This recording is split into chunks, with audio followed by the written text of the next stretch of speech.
जय श्री कृष्ण। स्वागत है आप सभी का मेरे एचएस भारद्वाज यूट्यूब चैनल पर। मैं हरिओम शर्मा आज आपको पुत्र प्राप्ति से संबंधित जानकारी दूंगा।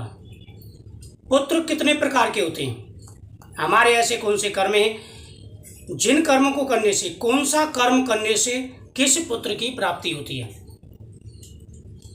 हम रोगी हैं, निरोगी हैं, हम धनवान हैं, गरीब हैं, हमें पुत्र की प्राप्ति हो रही है या पुत्र प्राप्ति में रुकावटें आ रही हैं, ये सब कर्मों के हिसाब से चलता है। आज मैं आपको 4 प्रकार के पुत्रों के बारे में जानकारी दूंगा। 4 प्रकार के पुत्रों में से लास्ट का यानी चतुर्थ प्रकार का जो पुत्र है वह भाग्यशाली पुरुषों को प्राप्त होता है।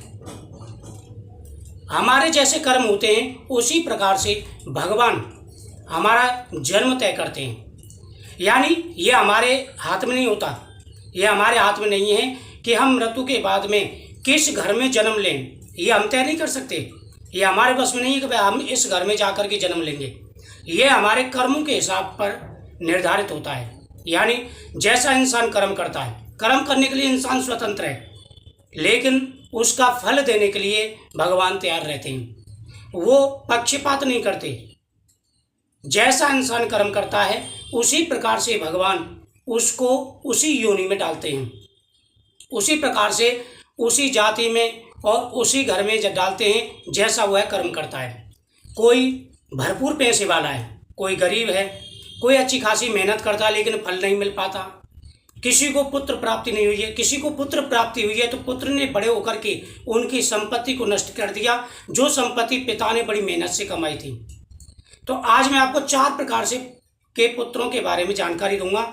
और ध्यान रखें, गर्भ धारण के बाद में, गर्भ धारण के पहले महीने से ही भगवान की तरफ ध्यान रखें, जिससे बच्चों में अच्छे संस्कार पड़ें और अच्छी तिथि का ही प्रयोग करें। दोस्तों, हमें 4 प्रकार के पुत्रों की प्राप्ति होती है। सबसे पहला होता है ऋणानुबंध पुत्र। अब ऋणानुबंध पुत्र कैसा होता है? देखो, पिछले जन्म में आपने किसी का धन लिया हो, किसी की संपत्ति नष्ट की हो, या आपने किसी के बच्चे को मतलब यह कि नुकसान पहुंचाया हो, या आपने किसी का ऋण लेकर के ऋण ना दिया हो, ऐसा पुत्र रूप में जन्म लेता है। यानी जो हमारे वो पाप एकत्र होते हैं वह ऋणानुबंध पुत्र के रूप में जन्म लेता है। जन्म लेने के साथ ही वो कोई ना कोई बीमारी से ग्रसित होगा, या बड़े होकर की बीमारी से ग्रसित होगा, या उसमें कोई ऐसा ऐब होगा जो आपकी पूरी संपत्ति को नष्ट कर देगा। दूसरा होता है शत्रु पुत्र।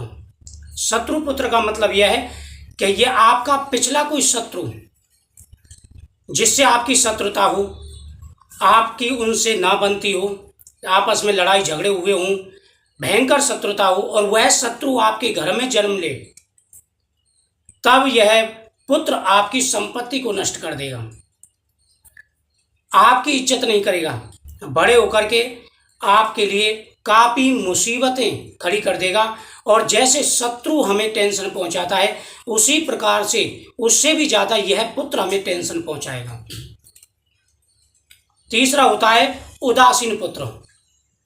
उदासीन पुत्र, यह पुत्र बड़े होकर के माता पिता से अलग हो जाते हैं।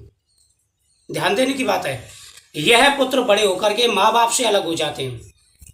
माँ बाप अकेले रहते हैं, दुख पाते हैं, टेंशन में रहते हैं, लेकिन इन पुत्रों पर कोई प्रभाव नहीं पड़ता। संपत्ति का बंटवारा कर देंगे, संपत्ति नष्ट कर देंगे, गलत आदतों में पड़ जाएंगे। ये इन पुत्रों की आदतें होती हैं। तब तक यह है ऋणानुबंध पुत्र, तब तक आपका ऋण नहीं चुक जाएगा, उसका ब्याज पे ब्याज लग के आप नहीं चुका दोगे, तब तक यह पुत्र नहीं सुधरेगा। शत्रु पुत्र, यह भी शत्रुता पूरी नहीं कर, जब तक शत्रुता पूरी नहीं होगी तब तक दुख देता ही रहेगा। उदासीन पुत्र, ये भी जब तक कर्म आपके पूरे नहीं हो जाएंगे तब उसमें बुद्धि आएगी, तब वो आपकी सेवा करेगा। अब चौथे प्रकार का पुत्र होता है जो होता है सेवक पुत्र। यह पुत्र बड़े भागों से मिलता है। यह चौथे प्रकार का पुत्र माँ बाप की सेवा करता है, जैसे माँ बाप कहें उनका कहना मानता है, माँ बाप की परछाई बन करके उनके साथ रहता है, दुख में सुख में हर प्रकार से वो यही सोचता है कि कैसे भी मेरे माँ बाप को कष्ट ना पहुँचे, चाहे जवान से हो चाहे शारीरिक कष्ट हो, किसी भी प्रकार से वो हर समय अपने माँ बाप के ही बारे में सोचता है। उनकी भलाई के बारे में सोचेगा, उनके स्वास्थ्य के बारे में सोचेगा, उनकी फिक्र करेगा, बुढ़ापे तक अंत समय तक वह अपने माँ बाप की सेवा करेगा। तो दोस्तों इस बात का हमेशा ध्यान रखें, अच्छे कर्म करें, कभी किसी का बुरा ना सोचें। बुरा सोचने से बुरा होता है, बुरा करने से बुरा होता है। यानी आप अगर किसी के लिए गड्ढा खोद रहे हैं तो सबसे पहले आप ही गिरेंगे उसमें, हम लोग ही गिरते हैं। तो इसलिए ध्यान रखें, पूरी कोशिश ये करें कि ना तो आप किसी का ऋण लें और ना किसी की बद्दुआ लें। इन बातों का विशेष रूप से ध्यान रखें।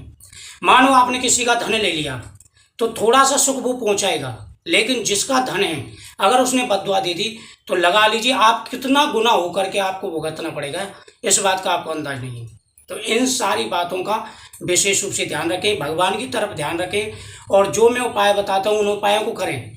जितना समय हो सके गर्भ धारण के बाद में हरिवंश पुराण, संतान गोपाल मंत्र का जाप, भगवान की लीलाओं का जाप, अच्छे कर्म करिए, दान पुण्य करिए, पूजा पाठ करिए, जिससे आपका भी कल्याण हो और आपके बच्चों भी संस्कार अच्छे बढ़े। तो मुझे उम्मीद है आपको ये जानकारी अच्छी लगी तो वीडियो को शेयर जरूर करें और चैनल को सब्सक्राइब करना ना भूलें। जय श्री कृष्ण।